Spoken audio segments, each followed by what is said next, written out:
Secretaria, tiene la palabra, asambleísta ponente, asambleísta Byron Valle.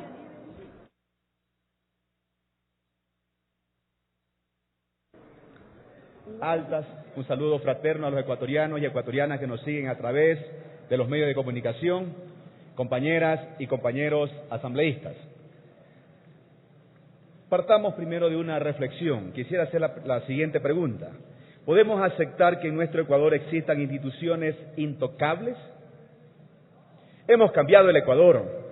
En 9 años de revolución tenemos una constitución que garantiza derechos a todos los ecuatorianos y ecuatorianas. Ya los derechos no son solo para los grupos y sectores privilegiados.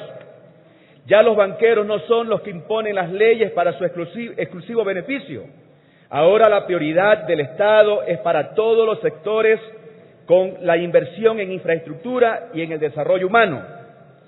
Ya los municipios de las grandes ciudades no logran imponer leyes de financiamiento en desmedro de los más de 200 municipios del país que requieren recursos para invertir en agua y saneamiento. Trabajamos por la justicia y la equidad. Ningún ecuatoriano, ninguna ecuatoriana, ningún patriota debe estar por encima del otro, ni debe tener más derecho por el simple hecho de vivir en una ciudad determinada o trabajar en una institución determinada. Hay que eliminar esos privilegios. Ninguna institución debe estar por encima de la ley. Las Fuerzas Armadas y la Policía Nacional son instituciones para garantizar derechos, libertades y garantías. Las Fuerzas Armadas y la Policía Nacional son instituciones obedientes y no deliberantes y tienen leyes específicas. ¿Quién puede desconocer el papel de las Fuerzas Armadas en la defensa de la soberanía, en la construcción de la nación ecuatoriana, en el combate naval de Jambelí, en la guerra de Paquiza o en la guerra del Cenepa? ¿Quién puede desconocer la importantísima tarea de garantizar la defensa de la soberanía e integridad territorial y participar en la seguridad y contribuir a la paz regional y mundial? Deben apoyar al desarrollo nacional en el ejercicio de la soberanía tecnológica del conocimiento, en la soberanía energética, ecológica y alimentaria. ¿Quién puede desconocer el papel de las Fuerzas Armadas en su rol importante ante el desastre en Manabí y en Esmeraldas? Ahí estuvieron desplegando toda su capacidad, distribuyendo agua, raciones alimenticias, instalando albergues. ¿Quién puede desconocer el papel de la Policía Nacional en su tarea de garantizar la seguridad de todos los que estamos aquí? Y por supuesto que ponen en riesgo su vida. Reconocemos sus aportes, pero también debemos tener claro que nadie está por encima de la ley. Planteo otra pregunta. ¿Podemos aceptar que entre los ecuatorianos y ecuatorianas existan jubilados de primera y jubilados de segunda? La respuesta es evidente. Los ecuatorianos y los miembros de las Fuerzas Armadas recibimos una remuneración diferenciada durante nuestra vida activa. A todos los obreros, a los maestros, a los médicos, a los licenciados, administradores, gerentes, sargentos, suboficiales, mayores, tenientes, coroneles, generales, a todos nos pagan nuestra remuneración en función de nuestra experiencia, en función de nuestra formación, según nuestras habilidades y también según nuestras experticias. Podemos ganar el básico de $366, otros $1,000, otros $4,000, y los gerentes de bancos y grandes empresarios que también tienen salario de más de $20,000.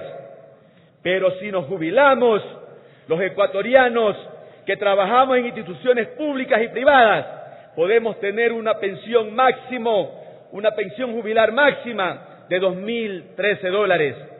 Ese es el techo, con excepción de los oficiales de alto grado de las Fuerzas Armadas. Ellos no tienen techo y reciben jubilaciones hasta de $4,800. por el trabajo realizado, por nuestro aporte a la producción, al desarrollo social, en la defensa de la soberanía, por los triunfos en las batallas, la protección de las fronteras, de las fuentes de energía y del ambiente, y por la atención a los afectados de los desastres, ya tuvimos una remuneración diferenciada que es legal y que es legítima.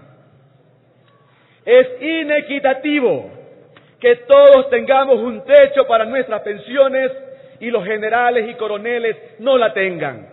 Presentamos este proyecto de ley que contribuye a generar equidad en el sistema de seguridad social de las Fuerzas Armadas, como también de la Policía Nacional. Pasamos por ahora a la siguiente diapositiva. Bueno, en esta es básicamente para hacer énfasis de los artículos constitucionales. El artículo 367 que nos habla de que el sistema de seguridad social es público, universal, y por supuesto también un aspecto importante de que la protección de las contingencias se hará efectiva a través del seguro universal obligatorio y de sus regímenes especiales. En el artículo 368 que nos habla de los criterios con los que debe regirse este sistema, y estos criterios son de sostenibilidad, eficiencia, celeridad y también de transparencia. Seguimos, por favor.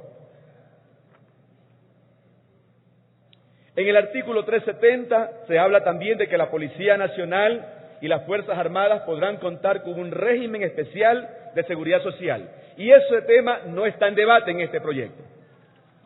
En el artículo 371 se nos indica de que las prestaciones de la seguridad social se financiarán con el aporte de las personas aseguradas, entre otras cosas. Seguimos, por favor. Y aquí también como principios constitucionales, primero, que existe un solo sistema de seguridad social. Segundo, en este sistema de protección de las contingencias se hace a través del seguro universal obligatorio y de los regímenes especiales, incluidos los regímenes especiales de las Fuerzas Armadas y de la Policía Nacional. Tercero, este sistema, incluidos sus regímenes, se sujeta al principio de solidaridad y debe funcionar con bases en criterios de sostenibilidad. Y el cuarto, este sistema se financia con el aporte de las personas aseguradas, de sus empleadores, a más de los aportantes y de las contribuciones que hace el Estado ecuatoriano. Principios constitucionales. Ahora sí vamos a lo que son los ejes que contiene el proyecto de ley. Lo primero, que tiene que ver con el periodo de aportación para acceder al retiro. ¿Qué dice la ley actual? De que los miembros de las Fuerzas Armadas y la Policía Nacional deben acreditar un mínimo de 20 años de servicio activo y efectivo. ¿Cuál es la reforma? Únicamente en caso de baja voluntaria para acceder a la prestación de seguro de retiro, el miembro de las Fuerzas Armadas y la Policía Nacional debe acreditar al menos 25 años de servicio activo y efectivo en la institución. Aclaramos que no se afecta el tiempo de aportación actualmente vigente cuando el asegurado se separa mediante la baja obligatoria del servicio activo, que son los 20 años. Es decir, que esa baja obligatoria se mantiene en el proyecto de ley. Esta reforma es aplicable exclusivamente a los miembros que ingresan a las Fuerzas Armadas y a la Policía Nacional con posterioridad a la fecha que entra en vigencia esta reforma. Seguimos, por favor. La otra tiene que ver con la base de cálculo de las pensiones. ¿Qué dice la ley actual? Que esta se calcula en función del último sueldo imponible. ¿Qué es lo que vamos a reformar? Establece que la base de cálculo de las pensiones se realizará en función del promedio de los 60 mejores haberes militares o policiales registrados hasta la fecha en que se produce la baja. Tercero, el incremento de las pensiones. ¿Qué dice la ley actual? Que el incremento de las pensiones en curso de pago se produce en la misma proporción en que se incrementen los sueldos de los activos. ¿Cuál es la propuesta?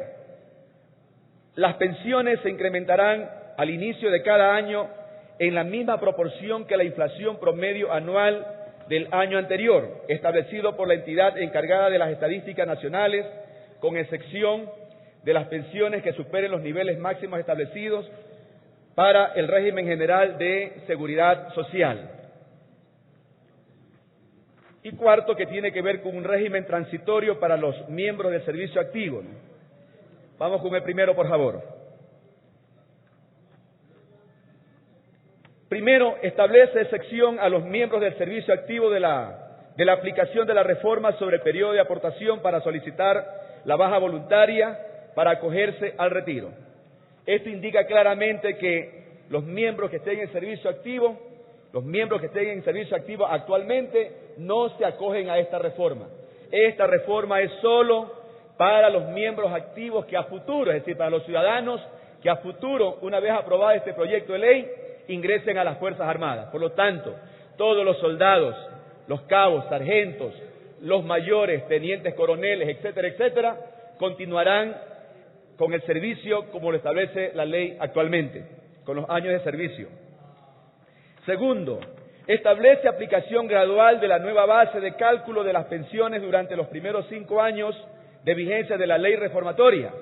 Explica claramente, pasamos por favor a la siguiente lámina. Ahí vamos a ver un cuadro que no se distingue bien, pero vamos a ver cuál es la afectación, porque tanto se ha hablado de que se afecta, que le vamos a afectar tanto al bolsillo, a los generales, a los coroneles, a la tropa, cuando nos damos cuenta de que, primero, se plantea una transitoria para que este cálculo, que es sobre las 60 mejores aportaciones, se lo haga de manera progresiva.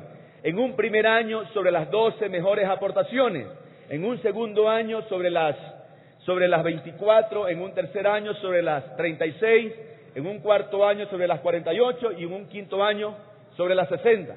Vamos a poner solo un ejemplo de la línea de oficiales de acuerdo al cuadro que vemos allí. Vamos a coger el grado máximo de los oficiales, que es un general, que actualmente tiene un sueldo de $5.560. Recibe una pensión jubilar de $4.893. Al primer año, si le calculamos sobre las 12 primeras pensiones, va a tener 0% de reducción. Si le calculamos sobre las 12 mejores aportaciones, no se le va a reducir un solo centavo. Al segundo año, cuando se le calcule sobre las 12 aportaciones, va a tener una reducción de 0,71%, que no llega ni al 1%. Al tercer año, cuando se le aplique se le promedie con las 36 mejores aportaciones, va a tener una disminución de 1,68. Al cuarto año, cuando se le promedie con las 48, va a tener una disminución de 2,5. Y al quinto año, cuando se le promedie ya sobre las 60 mejores haberes, va a tener una disminución que no llega en total, desde el primer año hasta el quinto año, el general va a tener una reducción de $144 en su pensión jubilar. $144, que eso equivale al 2,95%. Y si hablamos también de un suboficial mayor, que tiene un salario de $2.669, él tiene una pensión jubilar o de retiro de $2.349. Si le promediamos con los 12 primeras aportaciones en el primer año, 0% de reducción. En el segundo año va a tener una reducción de 0,96%. En el tercer año de 2,98%. En el cuarto año de 4,46%. Finalmente, al quinto año, lo que se le va a reducir en la totalidad de todas las pensiones son $133. $133, que equivale al 5,66% de su pensión jubilar. Por lo tanto, no hay necesidad de crear tanto alarme. ¿Cuánto se ha hablado de que vamos a tocar las pensiones, que le vamos a rebajar las pensiones? Hemos también advertido y hemos dicho con claridad que el sistema de seguridad social, no solamente este especial de las Fuerzas Armadas como de la Policía Nacional, sino también el régimen especial que nos rige a todos nosotros, es solidario. Y vuelvo también a explicar con qué argumento le podemos decir a un ciudadano que pasó los últimos 5, 6, 8, 10 años al frente de una empresa como gerente, donde tuvo un ingreso de $25,000, $30,000, y al final, cuando se jubila, solo recibe $2,013. $2,013. Y esos ciudadanos, por supuesto que lo hacen porque saben que este régimen es solidario, que los que más aportan tienen que garantizar las prestaciones y las pensiones de los que menos ganan. Ese es el Estado de Derecho que tenemos ahora, ciudadanos y ciudadanas. Tercer punto, seguimos por favor. También se habló sobre el factor regulador. Se mantiene el factor regulador previsto en el artículo 20 del reglamento a la Ley de Seguridad Social de las Fuerzas Armadas. No va a haber ningún cambio, por favor. Eso que quede claro. Cuarto punto, seguimos la siguiente lámina.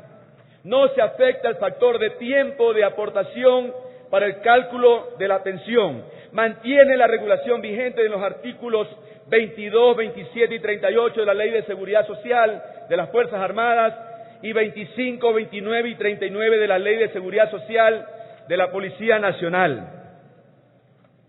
Y en cuanto al régimen transitorio para los miembros en servicio activo, se establece el límite máximo de las pensiones a las 60 mejores haberes militares y policiales vigentes a la fecha de la expedición de esta ley reformatoria, y que si la pensión es menor a los niveles máximos del régimen general de seguridad social, se entregará la pensión de mayor cuantía por ser más favorable al asegurado. Y aquí también la Comisión ha propuesto un cambio en cuanto a la denominación de esta ley. La Comisión propone de que esta ley se denomine Proyecto de Ley Reformatoria a la Ley de Seguridad Social de las Fuerzas Armadas y a la Ley de Seguridad Social de la Policía Nacional. Nos van a preguntar en qué se fundamenta esto. Primero hemos dado los argumentos políticos, en qué nos fundamentamos, pero también veamos otros que son los fundamentos técnicos. Seguimos por favor. Tenemos los estudios, se ha hablado también de que no hay estudios actuariales. Ahí está el estudio actuariales de 2001, 2002, 2006, 2007, 2010 y 2012. Unos corresponden a las Fuerzas Armadas, otros corresponden al Sistema de Seguridad Social de la Policía Nacional. ¿Qué dicen estos estudios? Desde el año 2001 se viene recomendando. Primero indican que el déficit financiero y actuarial se explica, entre otras causas, por la jubilación temprana, elevada tasa de incidencia del causamiento temprano de la jubilación militar, estructura biométrica de pasivos, población pensionista joven y elevada esperanza de vida de la población militar. Eso no lo decimos nosotros, señores, lo dicen los estudios actuariales. Señalan, seguimos por favor, que en virtud del artículo 110 de la ley, la masa pensional debería crecer consistentemente igual a la masa salarial. Por efecto, la supremacía de la tasa de crecimiento demográfico de activos, la masa pensional crece más aceleradamente que la masa salarial. Recomiendan la extensión del tiempo de servicio mínimo requerido de 20 a 25 años para acceder a la pensión de retiro militar, precisando que el incremento en el tiempo de servicio y en los tiempos de permanencia en el grado permiten a la vez extender el tiempo de cotización y estrechar el tiempo de pensionamiento. Recomiendan que los incrementos de las pensiones deben revisarse al inicio de cada año y que deben ser en proporción a la inflación de conformidad con la disponibilidad actuarial del fondo. También recomendaron hace algún tiempo de que quienes tenían 16 años de servicio y la nueva generación tenían que acceder a la pensión de retiro a los 25 años de vida activa.